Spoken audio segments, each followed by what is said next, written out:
परिस्थितियों से लड़कर हौसला रखना और फिर कामयाबी हासिल करना हर किसी के बस की बात नहीं, लेकिन हौसले अगर मुंबई की राधा गोविंद की तरह मजबूत हों तो कुछ भी असंभव नहीं। कभी कर्ज ना चुकाने के कारण लोगों से बातें सुनने वाले राधा गोविंद आज एक सफल बिजनेस चला रहे हैं। राधा गोविंद अपने परिवार के साथ जयपुर शहर से 30 किलोमीटर दूर बैगरू गांव में तकरीबन 500 साल से ज्यादा पुरानी अपनी पुश्तैनी ब्लॉक पेंटिंग का बिजनेस चला रहा है। इस काम को उनके दादा परदादा ने शुरू किया था, जिसे उनके पिता आगे बढ़ा रहे थे। वे कपड़ों पर छपाई का काम करते थे, लेकिन दोस्तों अच्छे समय को किसी न किसी की नजर लग ही जाती है और फिर ऐसे ही राधा गोविंद की किस्मत ने करवट ली और सब कुछ बदल गया। कुछ साल बाद इस बिजनेस में नुकसान होने लगे और उस वजह से घर की स्थिति पूरी तरह से लड़खड़ा गई। उस समय राधा गोविंद 7-8 साल के थे। वो देखते थे कि उनकी माँ दूसरों के घर से दाल चावल आटा मांग कर लाती थी, तब उनके घर का चूल्हा जलता था।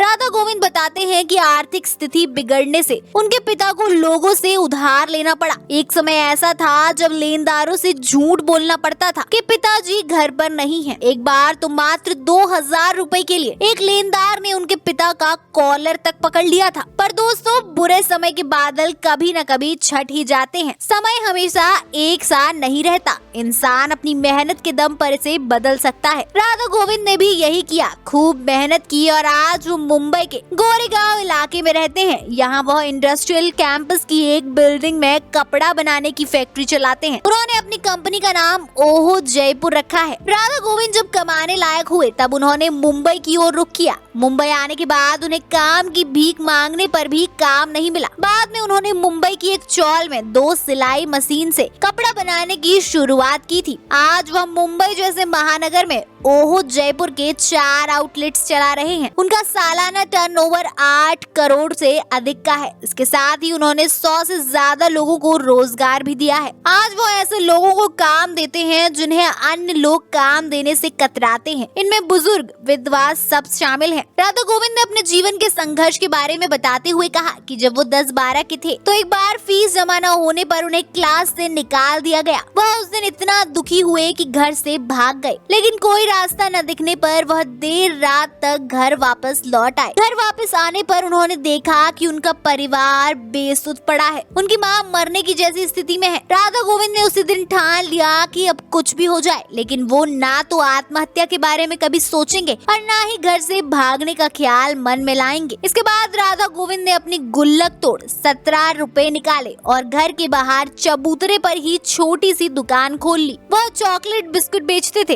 वह 250 ग्राम चीनी देने भी लोगों के घर जाया करते थे, जिससे कि लोग सिर्फ उन्हीं की दुकान से सामान खरीदें। समय के साथ जब राधा गोविंद बड़े हुए तो फिल्मों टीवी में देखे मुंबई को सपनों की नगरी मान अपने साथ 2 जोड़ी कपड़ा और एक चप्पल लेकर उस ओर बढ़ निकले। उनके इस बात से घर वाले नाराज थे। उन्होंने तो गोविंद को ये तक कह दिया था कि अब तुम हमारे लिए मरे हुए हो। मुंबई पहुंचने पर उन्हें 2 रात स्टेशन पर सोना पड़ा। लोग पैसों की भीख मांगते हैं, लेकिन राधा गोविंद काम की भीख मांगते थे। उन्हें स्टेशन पर जो भी सूट बूट में दिखता उससे कहते मुझे काम दे दीजिए। इसके बाद राधा गोविंद ने मेहनत की और 10 साल में अपना एक ब्रांड खड़ा कर लिया। उन्हें आइडिया आया कि जयपुर को ही एक ब्रांड बना देना चाहिए। इसके बाद 2014-15 में वहाँ से उन्होंने तकरीब 45,000 रुपए इकट्ठा किए और अपना कारोबार शुरू कर दिया। उन्होंने जयपुर के ग्रामीण इलाकों में रहने वाले कारीगरों से कपड़ा बनवाना शुरू किया। आज उनका सालाना बिजनेस 8 करोड़ से अधिक का हो चुका है। कोविड में उनके कुछ आउटलेट्स बंद भी करने पड़े थे। स्थिति शून्य की तरफ आ गई थी। तभी उन्होंने ऑनलाइन प्रोडक्ट की सेल करना शुरू कर दिया। आज वो ई-कॉमर्स प्लेटफॉर्म सोशल मीडिया के जरिए भी कपड़े सेल कर रहे हैं। इसके साथ ही राधा गोविंद ने 50 से ज्यादा महिलाओं को रोजगार भी दिया है। दोस्तों तो ये थी राधा गोविंद की कहानी। कैसी लगी आपको ये कहानी कमेंट्स में जरूर बताएं और वीडियो को लाइक और शेयर करना ना भूलें। ऐसी ही वीडियोस देखने के लिए हमारे चैनल को सब्सक्राइब करें।